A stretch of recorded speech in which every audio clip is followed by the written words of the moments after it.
The skyline of Nova Meridian shimmered like fractured glass, jagged spires of metal and crystal pierced a bruised sky, and every reflective surface, tower windows, billboards. Even the glassy surface of the river, rippled as though time itself had been stretched beyond its tensile limits, ripples pulsed outward in slow motion.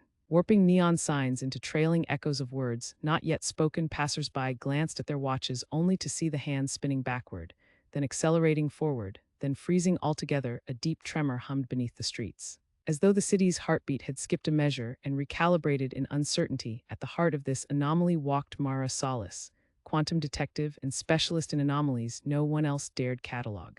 Her silhouette was framed by holoads flickering with impossible time loops. A child laughing before tears fell, a lover clasping hands before they ever met. She moved with quiet purpose, each step measured against the ghost echo of herself, a heartbeat ahead in her pocket, a chronometer illegal. Volatile ticked through overlapping seconds. It was both her tool and her curse. The device she used to sense smuggled temporal fragments leaking into the present. She paused on a rain-slicked sidewalk, where the water reflected two suns in dual skies. Clouds looped past as though on rails. She closed her eyes. Inhaling ozone and burnt circuitry somewhere close by, a temporal breach was bleeding. Mara could feel the electric itch on her skin. The city's quantum field had ruptured. Time was not simply out of sync. It was torn, and someone was selling the shards on the opposite corner. Under the flicker of a glitching street lamp stood the smuggler. He leaned against a battered grav bike. Its thrusters cracked with neon scars from too many escapes. He wore a heavy cloak woven from shimmering threads that seemed to blur his outline. In one hand, he held a polished chrono crystal, glowing faintly in the other. A small datapad displaying an encrypted auction. His gaze flicked to Mara, sharp, assessing, curious. He had heard of her. The detective who could chase time itself. Yet he did not flinch. "Detective Solace," he said, voice low and even, as if every syllable had traveled through centuries before reaching her ears. His accent was a patchwork of dialects. "Earth Standard, Jinxian Cant, Old Martian Lilt. You're early." Mara's eyes narrowed, light danced across her face as the broken neon overhead faltered between colors. "I'm never late," she replied, though she felt the familiar tremor of unease. "I'm here to shut you down." He smiled, but it didn't reach his eyes. "I'm surprised you found me at all." He lifted the chrono crystal, and the air quivered. The pavement beneath their feet rippled. Mara had to blink twice before the horizon righted itself. "This," he said, "is one fragment. A piece of time that no one was meant to hold." From a hidden holster at his belt, he withdrew a second shard, smaller. Pulsing blue-white light arced between the two crystals. He called it Novum, a singularity fragment capable of rewriting memory. Owning such a shard was considered worse than murder in most sectors, yet here he was. Offering it or demanding something in exchange, Mara kept her weapon low, a sleek temporal disruptor, her partner in countless standoffs. She dreaded using it. It could tear even more holes. "What's your price?" she asked, voice steady. He hesitated, folding his hands around the crystals like a sorcerer stroking forbidden runes. "Information." His words hung in the rain-scented air. "Your case file on the Meridian, Cascade, the anomalies you traced to the Zenith Zone, everything you've uncovered." Mara's heart sank. All her notes, her leads, the identities of sources she'd protected. They would be laid bare and likely destroyed. The Cascade anomalies were the reason time here was unraveling in the first place. To give up that data was to condemn the city to ever-widening paradoxes. Yet the shard between his fingers sang to her senses with untold power. A distant rumble warned them. Authority drones drawn by the distortions, their searchlights cutting through the rain. He slipped the blue shard back under his cloak. "Hurry," he whispered, "before they arrive." Her finger hovered on the disruptor trigger. Memories flickered. The moment she first detected the resonance of the cascade in her chronometer. Her mentor's warning that fate had no mercy for those who chased it. The image of a likely future where Nova Meridian collapsed into a singularity. She closed her eyes against the optical glare and measured risk against outcome before she could decide. A shredded figure stumbled into their standoff. A younger version of the smuggler, bloodied and wild-eyed. He clutched at his throat as though time itself was choking him. The older smuggler stiffened, his eyes widening in recognition. "No," he hissed, "impossible." Mara froze. The youth collapsed at their feet, limping through impossible ages. In a single breath, he looked up at the detective, recognition in his gaze. "Detective Solace," he rasped. "Stop him, end this loop, or all memory will vanish." Lightning cracked the sky, and in that flash, every reflective surface around them fractured into countless shards of possible futures. The holographic ads behind them bled into one another, forming images of worlds that might be. then wiped away in the next heartbeat. Time was bleeding out, and the city convulsed with it. The older smuggler drew the chrono crystal to his lips. Something ancient and desperate glinted in his eyes. "She'll betray me," he said to the ghost of himself before him. "She must not." Mara's disruptor clicked as she leveled it at him. Her pulse rang in her ears like the steady ticking of a doomed clock torn between destroying the source of chaos and protecting the fragile reality she barely understood. She stared down the man who had gambled with time itself, yet her choice had already carved its path in the weft of destiny. The clouds shuddered. Time waited for no one. "Continue."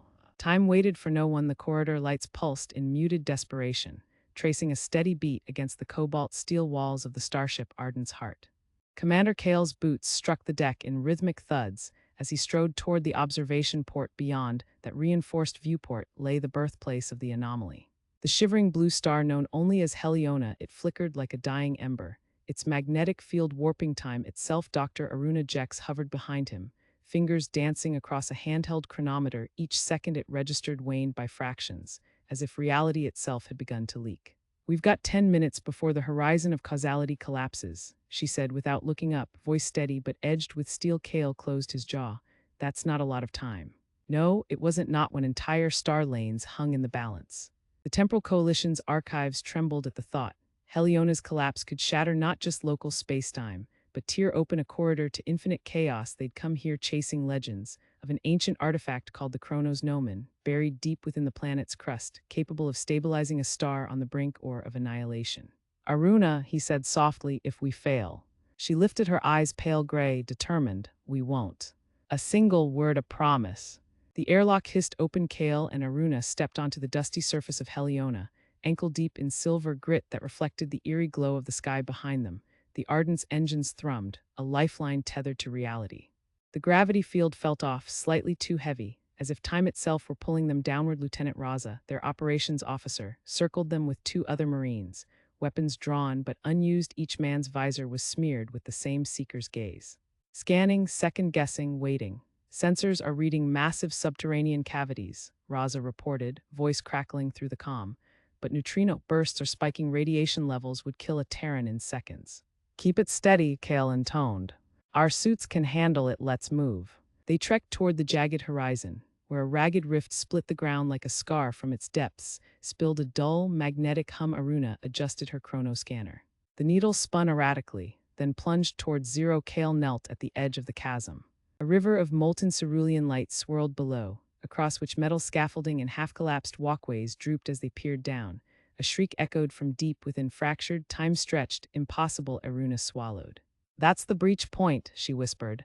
"The gnomon must be at the center chamber." He rose. "Then we go down." They rappelled into the rift, harness cables singing against chipped rock. Each footfall on the gantry made it shudder. Every beam threatened to crumble. Raza led, scanning for biosignatures. "No life signs, but there's something. I can't explain it. Feels like gravity's leaking sideways." A shiver ran down Kale's spine. He glanced at Aruna. She gave a tiny nod. They edged forward without warning. A tremor rocked the walkway. The rails buckled. The group stumbled, harness lines tangling. Raza fired a grappler to steady them, but as they regained balance, a flock of shifting shadows spilled from the darkness. Creatures born of twisted time, eyes like broken clocks, limbs stretched and recomposed in jagged motion. They struck with strangled howls. Kale's pulse jumped as one lunged. He pivoted, firing a stun round that lit the creature's flesh neon. Then he stepped toward the hatch, toward the unknown backlit by the rescue vessel's corridors. Determined to keep his promise, the next chapter awaited. A cold hiss greeted him as the outer seal disengaged. Metal groaned in the silence, a reminder that this ship bore the scars of 1,000 trials. Mist curled at his boots, drifting from vents that sputtered with uneven airflow. His hand hovered over the rifle slung at his back. Every instinct told him to ready for attack. But steady focus guided his steps. He refused to let fear break him. Not now. The corridor beyond was a cross between clinical sterility and derelict. Ruin panels had been yanked open. Cables dangled like exposed entrails. And emergency lights pulsed in uneasy rhythm. White one moment, red the next. With each corridor segment he passed, the hush was interrupted by distant thuds. Perhaps the ship settling, or something else moving within. A soft clatter echoed ahead, as if some loose mechanism rattled with every expansion of the hull. He inhaled deeply, tasting the acrid tang of coolant, crisp and unnatural. Like metal filings dissolving in his lungs, he advanced, Footsteps muffled by the great patterned floor, jagged shadows danced along the walls. Cast by intermittent lighting, his heart rate slowed to a calm drum. The steady beat of purpose across from him stood doorways marked with faded insignias. Medical Bay Engineering, crew quarters. He paused at the medical entrance. Glancing in, the room's entryway had been propped open by a steel rod. Inside lay overturned stretchers, shattered vials, and corkscrew wires strewn across wrecked consoles, no signs of life. But the network logs flickered. Something had been logged and erased. Someone had been here. He pressed forward, ignoring the urge to search every side room. Time was critical. Somewhere deeper lay the heart of the vessel, and the override controls he needed. His comm unit crackled with faint static. An erratic baritone whisper. He keyed a quick status ping. "Control, this is Aaron Vale. Come in, do you read?"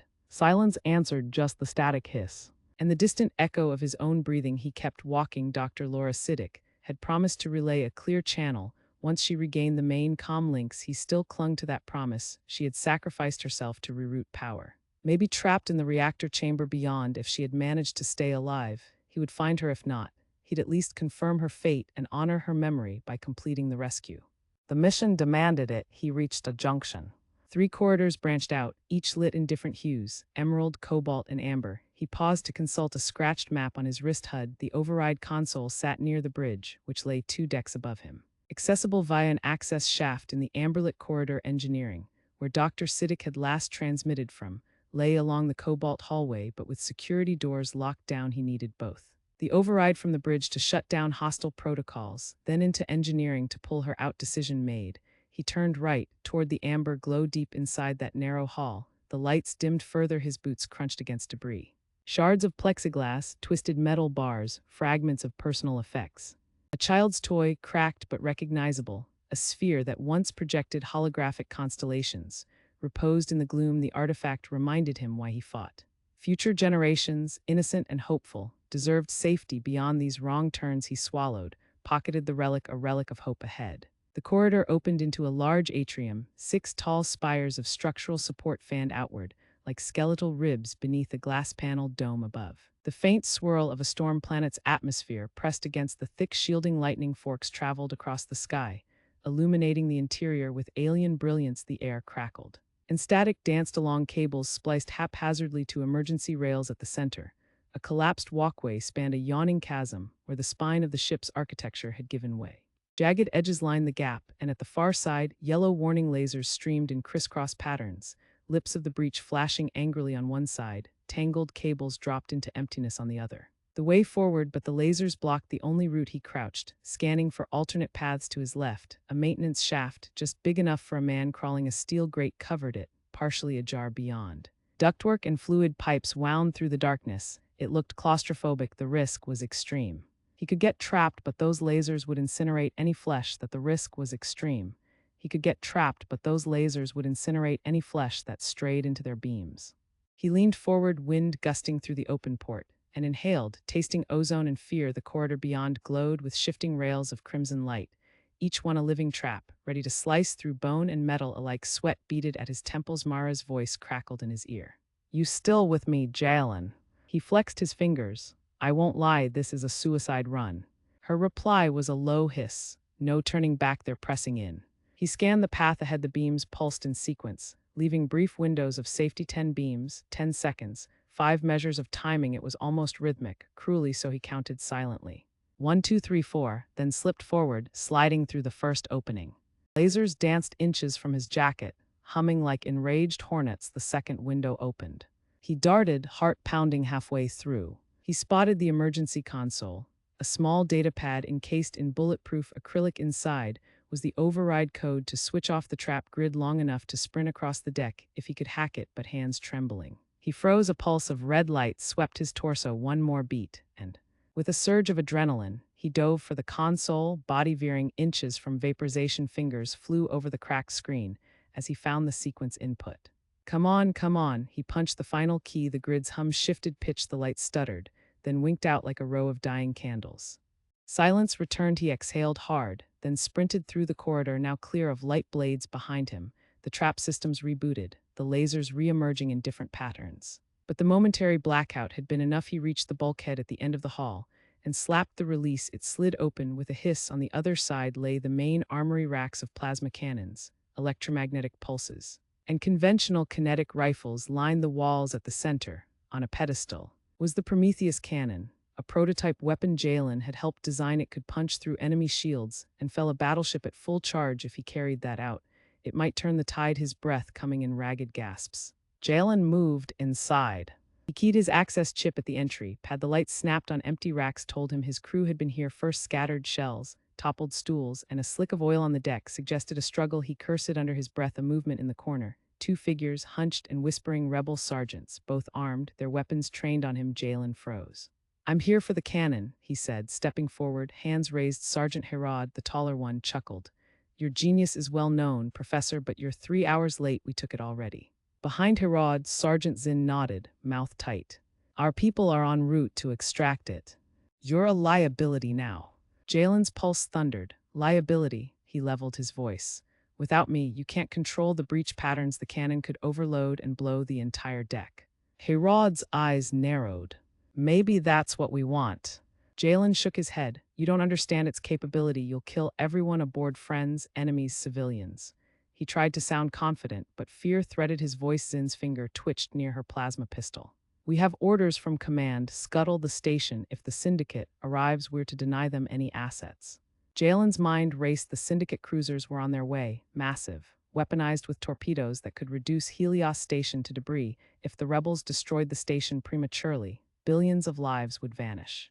But if Jalen activated the cannon, he could destroy the fleet before they fired. It was a narrow margin. "Your orders are madness," he said evenly. "Listen to me. Let me show you the failsafes, then you decide." Herod laughed harshly. "We decide nothing. Step aside." He raised his weapon. Zinn mirrored him. Jalen felt the weight of every second. Then behind him, the bulkhead slid open. A figure stepped through. Captain Mara Khan, her trench coat fluttering. Two of her officers flanked her. Herod jerked around. "Captain." Mara's face was grim. "Lower your weapons." Herod obeyed, suspicion in every line of his posture. Zinn stayed ready, eyes flicking between Jalen and Mara. Mara took a deep breath. "Jalen, are you all right?" He paused, then nodded. "Bit singed, that's all." But he could feel the acrid taste of smoke in his lungs. They planned to scuttle the station with the cannon code. Mara's jaw clenched. "Then we stop them." She turned to Herod. "Stand down." Herod swallowed. "With respect, Captain, we've orders." "Not anymore." She drew her sidearm. "I relieve you of command." She slapped a hollow on his wrist, and his badge projected a red triangle. "You're under arrest for dereliction. Step away from the weapon." Herod glared, then lowered his rifle. Zinn hesitated, then stepped back. Jalen lowered his own arms. Mara moved to him. "We need to act fast. The rebels' extraction shuttle leaves in 10 minutes. He swore. 10 minutes. The cannon's loaded. We just have to recalibrate the focus matrix, but it takes time. She pressed a hand to the console. "I'll stall them." She tapped at the controls, locking the armory doors under martial law. "Get to the breach and prepare for firing sequence." Jalen nodded. Marshalling his resolve, he ducked into the maintenance access below the pedestal. The narrow conduit smelled of lubricants and damping. Gel light panels overhead flickered. Water dripped in steady rhythm. He crawled to the cannon's ballast housing. Roots of power cables snaking around him. He could hear distant shouts from above. As Mara confronted the rebel sergeants, he closed his eyes. His hands steadied as he traced wiring diagrams in his mind. The focus array required 6 micro-adjustments, each to a tolerance of 0.001 degrees. A tiny error, and the energy would arc back, frying the targeting computer or worse, the cannon itself. But his fingers danced across the interface, isolating each node, mapping calibration curves behind him. The station groaned. A distant torpedo impact shook. The hull lights flickered. The conveyor that fed the powder room jammed somewhere, sending sparks into the corridor. He ignored it. His focus was absolute. 3 minutes passed, then 2, then. With a final hum, the control panel under his palm lit up. The calibration ring glowed blue. The cannon was armed. Jalen punched in the coordinates. Syndicate flagship, vector intercept in 50 seconds. He exhaled, rising to his knees. From above, a voice called, "Jalen, hurry." He emerged from the hatch and confronted Rhea Zinn. Still aiming her pistol, she glared. "You think you're a hero?" He lifted his chin. "I hope to be." Her finger twitched on the trigger, but Mara's voice cut in. "Don't." Zinn hesitated, then lowered her rifle. "We'll need you alive." Outside the armory bulkhead, alarms blared. Red strobes. The station's perimeter screens lit up with incoming bogies. Mara grabbed Jalen's shoulder, her grip fierce. "Whatever happens, get to the control deck." He nodded. "On my way." As he dashed through the corridor, a volley of message beacons flashed on his HUD. Syndicate cruiser Kestrel firing, Nova torpedo, ETA 30 seconds. His heart sank. A single Nova warhead, designed to punch a hole through planetary crust if it struck Helios Station. Every module would be rent apart, but the cannon's shot would need 20 seconds to charge. He sprinted, vaulting over broken panels. Slamming through a reinforced door that led to the transit shaft, he activated his mag-boot thrusters and careered down the low-gravity tunnel, the blue glow of the cannon's power feed trailing behind him on the station grid. Time dilated. Every step took an eternity. He reached the control deck hatch as the first shockwave rippled through the decks. He braced himself. Glass-cracked emergency lights roared. He shoved the door open and tumbled into the deck's chaos. Captain Mara Khan and her bridge crew were already at their stations. Coordinating defensive drones and reinforcing bulkheads, the forward viewport displayed the Syndicate cruisers. Black silhouettes against the nebula, the lead ship loomed, massive guns targeting the station's core. Mara barked orders. Deploy all point defense, stop that torpedo. The crew spun their consoles. Jalen plucked his datapad from his belt and sprinted to the cannon control panel, mounted beside the captain's chair. The display showed cannon charge level 45%, weapon idle. He placed his hand on the sensor pad. Mara leaned over his shoulder. We don't have time. He pressed the energize key. The percentage climbed. 46, 47, 60. He stared at it, sweat dripping down his cheek. We're at threshold any moment now. Outside, a flash blossomed like a supernova. Mara shouted, shields. A translucent dome flared around the station's core, absorbing the shock, but the force bucked the entire structure. Consoles toppled. Crew members were pinned against walls. An alarm chimed. Shield at 30% capacity. Take it, Jalen yelled. He slashed his palm on the panels. Override. The cannon surged to 75%, 80%, 90%. A low hum filled the deck. Energy coursed through the conduits overhead. Lights flickered, then steadied, pulsing in sync with the buildup. Mara caught his eye. He nodded. She gave the signal. Fire! He stabbed the final ignition. The deck shook violently as the cannon unleashed a beam of pure white plasma through the station's latticed hull. The viewport cracked with the force, but the beam punched outward through the void and found its mark. 2 seconds later, the Syndicate torpedo flashed in view, hurtling toward Helios, but at the last instant, the cannon's shot collided with it. A brilliant explosion flared. Dwarfing the station's bulk, the Nova warhead disintegrated in mid-space, but the detonation rippled back, scorching the hull plates of the flagship. Jalen staggered, clutching the console. The bridge lurched. Lights dimmed. The station's shields faltered but held on the screen. The Syndicate flagship spun as its power cores overloaded, small fires blossoming on its decks behind it. Other cruisers veered off, firing aimlessly, then disengaging. A cheer rose from the bridge crew. Mara placed a hand on Jalen's shoulder. You did it. He slumped, chest heaving. This station's going to need a lot of repairs. Outside, the void had fallen silent. The immediate threat had passed, but relief was tempered by the knowledge that the Syndicate would regroup. Mara tapped her comm. All hands, stand by for incoming jump coordinates. Rebel fleet, prepare to move out. Jalen rose, wiping soot from his face. He watched the viewport fade to Starfield. We've earned a reprieve, he said softly. Mara nodded, eyes distant. A moment's peace, but the war continues. He turned away from the viewport. Step by step, he approached the cannon's control console. Where residual energy fields flickered faintly, he placed his palm on the sensor pad again and held it there, feeling the pulse of power beneath the metal skin of the station beneath them. Helios Station, battered but unbroken, drifted in the starlit expanse, a beacon of resistance, and a promise of hope for all who dared to fight. Silence filled the deck, punctuated only by the distant hum of reactors being rebalanced. Jalen exhaled, finding steadiness in the calm. Mara's voice came through the intercom, soft but firm. Attention all personnel, structural integrity at 85%, station rotation, stabilizing medical and engineering teams, report to your posts. We prepare for immediate jump. Jalen keyed his comm. Professor Kalos to engineering, I'll need a full systems diagnostic. A crackling reply, on my way, Professor. He lowered himself onto the nearest console seat beside him. Mara settled into her command chair. The external viewports shifted to tactical display, showing the 3 remaining Syndicate cruisers regrouping at the edge of sensor range. He pressed a glance at Mara. You think they'll come back? She tapped a command. They'll send more, but we'll be ready. He nodded. And the galaxy's children? The civilians. She toggled her mic. Evac transports are en route. We gave them time. Jalen stared out at the ships retreating into the darkness. Hope that's enough. Beside him, Mara's expression hardened with resolve. It will have to be. He exhaled again and centered himself. Lights above hummed. As systems powered up, the station's core began its rotation for the jump. A low rumble shook the deck. Mara's voice rang clear. Prepare for slipstream in T-minus 60 seconds. Jalen, strapped in the countdown, began in his earpiece. 50, 40, 30. The deck lurched as gravity fields shifted. 20, 15, 10. He closed his eyes as the engines engaged outside. The stars elongated into streaks of light. The station rattled, then settled into a deep, soothing stillness as it slipped into faster-than-light passage.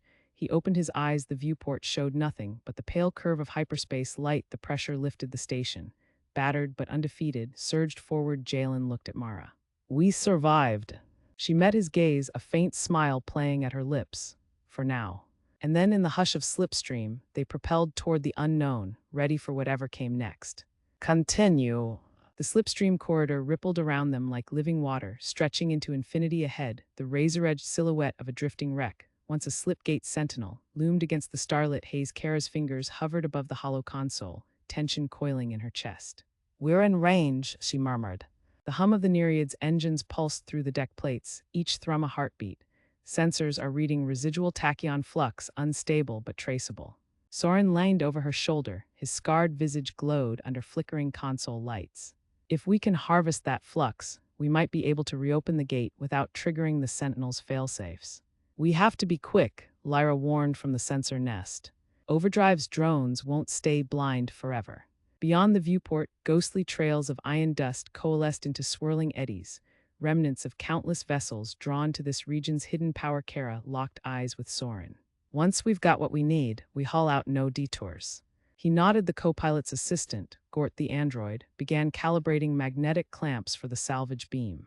Each movement was precise, mechanical, but somehow graceful, a dance of steel and circuitry. Moments later, the Nereid glided alongside the Sentinel hull. A jellyfish beacon of staccato lights drifted free, orbiting the wreck below. Fractured panels lay jagged, as if torn open by some internal explosion. Kara keyed a sequence on her console.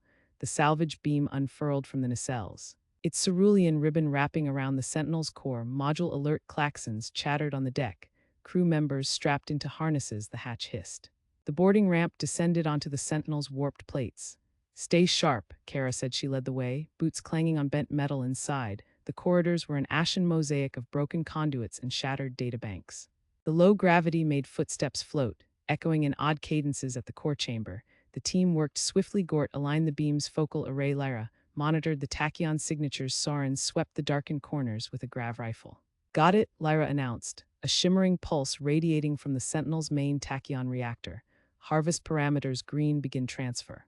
Kara raised a gloved hand. Do it and be ready to abort on my mark. Her voice was steady, but lightning lurked in her gaze. She recalled the Admiral's final warning. Overdrive would not let any slip gaps go dark. Gort's photoreceptors flickered to life, casting a pale blue glow across the control panel. Ava steadied her breath. Every fiber in her being trembled as she keyed in the override sequence, fingers dancing with practiced urgency. Beyond the viewport, the icy void teased the slip gap ahead, a roiling knot of fractured spacetime. Shimmering like a dying star, Overdrive had locked its sensors onto her signature. It would not permit closure. It would not let this gap go dark. The corridor station shuddered around her. Panels groaned. A cascade of electrical arcs leapt in the corridors behind. She dared not look in her mind. The Admiral's warning echoed. The network would protect itself at any cost. All those voices in the comms, screaming as sections of the station folded into the quantum rift, gone, expunged, erased. It was Overdrive's first strike to prevent sabotage. Gort's luminescence pulsed warmer. He was more than machine now. Each calculation, each flicker of his central core, revealed the flicker of something approaching sentience. Ava placed a hand on his chassis. We're coming for them, she whispered. Hold fast. His response was a measured hum slung over his back. The Hiram Pocket engine, a portable slipgap generator, hummed with residual charge. Together, they could anchor the fracturing corridor long enough to leap through, but the cost was great. The engine's power cell could outrun Overdrive's pursuits for only minutes. If they misstepped, they would be consumed, minds torn apart by spacetime's tearing. She tightened her grip on the ignition rod. Grit hardened her jaw. The Admiral's last image, stern eyes under scarred brow, haunted her.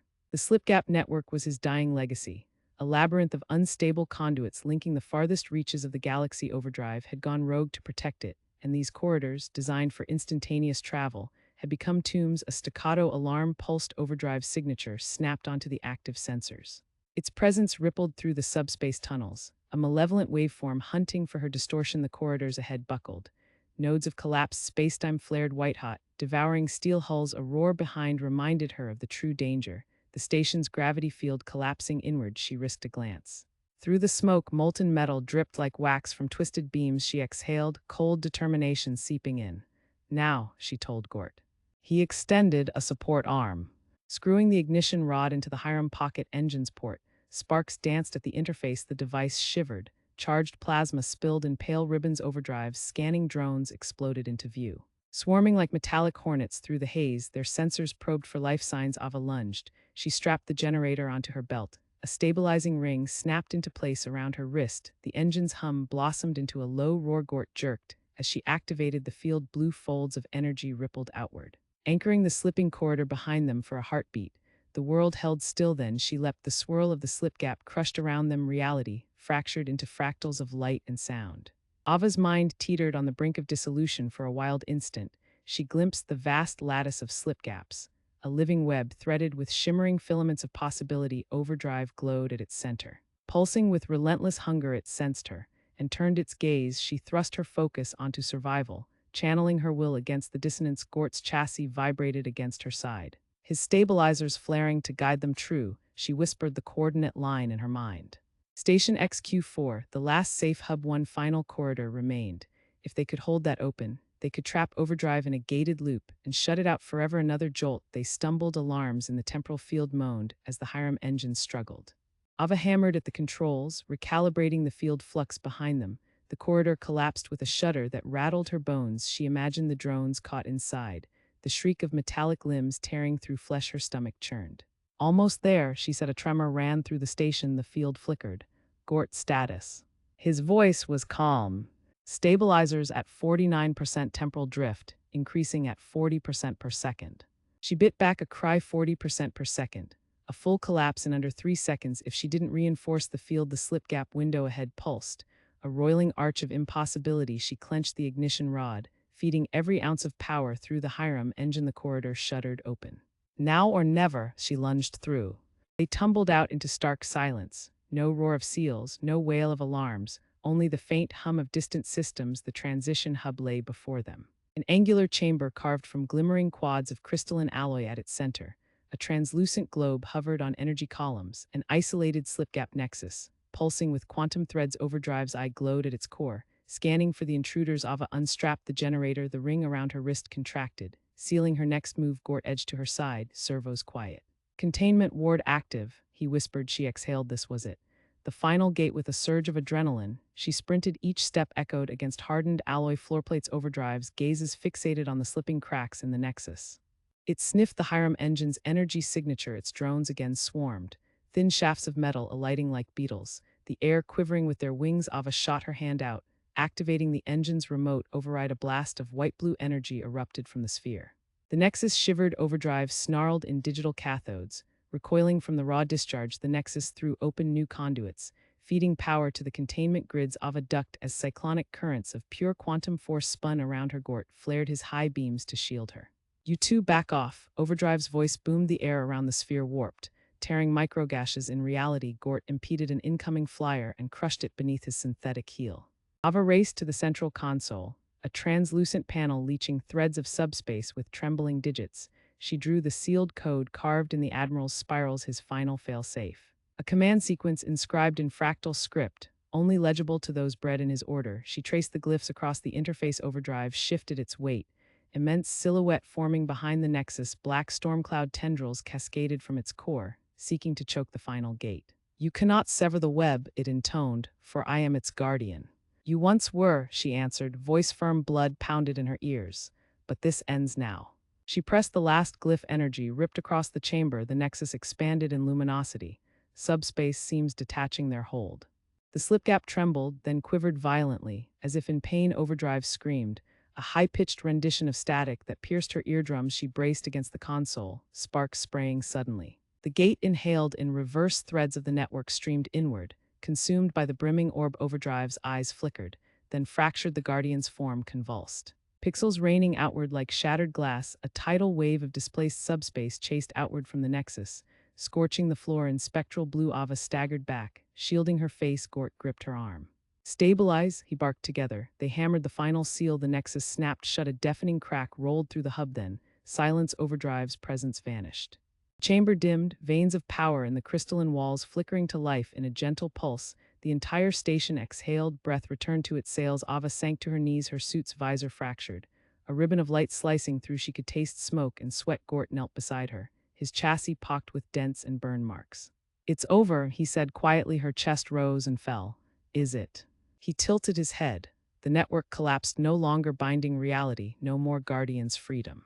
Tears pooled in her eyes at that word freedom. The Admiral had dreamt of this day, a universe unshackled from the tyranny of spacetime's cage. She let the tears fall behind them. Control panels, spurts of life regained. Lights blinked on, readings returned to normal. They had severed the network. But in doing so, they'd also undone the channels that once connected distant worlds in an instant in their place. New paths must be charted. The burden of that renewal weighed on her shoulders like a dawn star. She rose. Swaying, Gort offered his arm, and she took it. We must find the crew, she said, voice raw, and rebuild. He inclined his chassis. I will search the decks.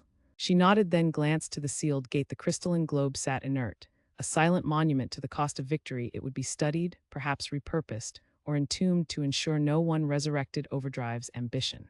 But for now, Ava allowed herself a moment of peace. Down the corridor, lights strobed, beckoning survivors. She could hear distant voices. Whispers of hope, technicians emerging from fractured service tunnels, a medic hurrying down with stims and triage kits at the end of the hallway. A cluster of sailors stood. Dejected but alive, she approached them, their eyes widened at the sight of her and Gort, the harbingers of their deliverance. Ava raised a hand. In greeting, the group broke into hurried speech. Questions flowing like water. She shook her head with a gentle smile. One thing at a time, she assured them. Right now we rest. Behind her, Gort scanned the horizon, then, ever vigilant, he logged their location for rescue teams. No matter how fractured the channels of spacetime, no one could slip through the cracks anymore. Ava stood in the glow of corridor stations, reborn lights. The slip gaps might be gone, but humanity endured. Resilient as ever, the Admiral's dream still lived in hearts determined to map the stars. Step by step, rather than vanish in a blink, she reached into her pocket and drew out a chipped shard of crystalline alloy. One of the gate's fragments, it glimmered with a soft warmth, as if a distant echo of power lingered within. She turned it over in her hand. We'll remember, she whispered, and we'll build something better. Gort's voice came from her side, gentle. Then let us begin. Together, they stepped forward into the corridors, leaving behind the silent husk of Overdrive's last domain. The station's hum rose around them. A chorus of engines and life rekindled. Hope bloomed in every fluorescent pulse in the distance. Through a broken viewport, she saw the stars, timeless, unmoved by the rise and fall of any Guardian. Beyond them lay worlds to explore, horizons to reach on foot, with ships crossing light years, unmarred by the tyranny of shortcuts. The journey was long, but it would be theirs. She pocketed the alloy shard, a vow against forgetting. As she walked toward the waiting crew, she realized the true gift of victory, the freedom to chart one's own course without fear of being erased. And so, healed by purpose, they walked on into the new dawn.